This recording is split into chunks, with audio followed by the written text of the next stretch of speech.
Dear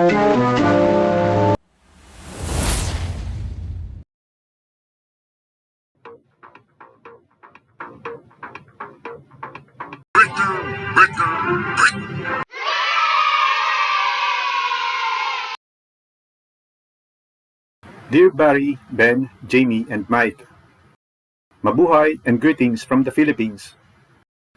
I am one of your countless followers on YouTube, and I've greatly enjoyed your episode featuring Filipino food and ingredients. Thank you for that. I also liked your recent episode of Under the Cloche, where you described each other in one word.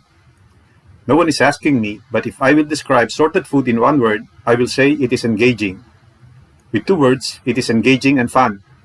With 3 words, it is engaging, fun, and informative. Your topics are always great, well chosen, and very interesting. They make the viewer curious and interested to watch your videos.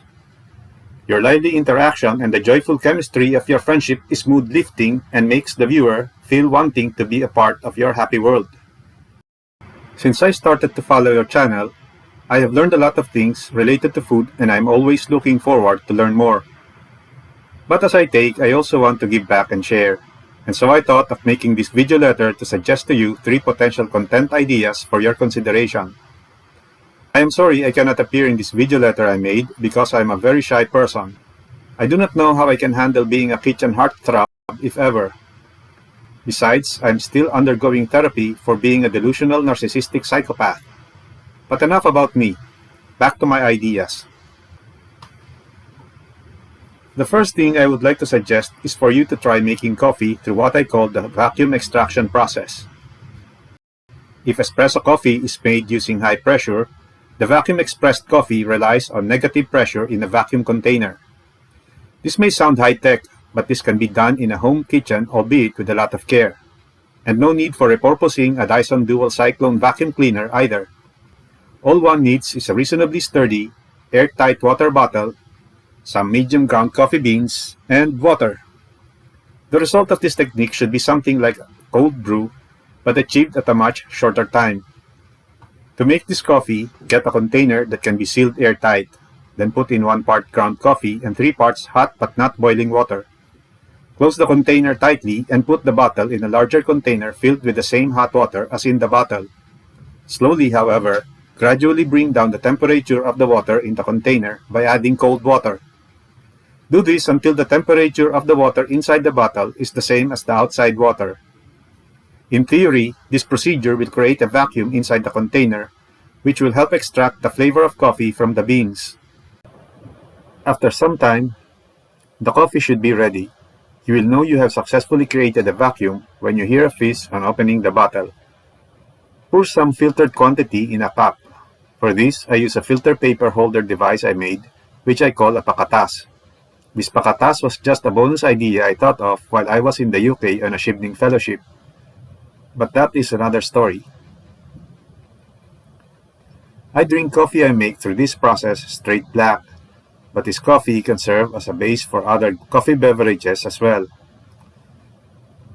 Since coconut and coconut milk is plenty here in my country, I have experimented with it to make a coffee drink I call cafe latte, accent on the K. Latte happens to be our local name for sweetened condensed coconut milk. So if there is a cafe latte, we Filipinos have our very own cafe latte. The vacuum extraction method is not a perfected process yet, and there are certainly many areas of improvement. For example, how to make the vacuum extraction more efficient. The genius of Dyson engineers may still be needed after all.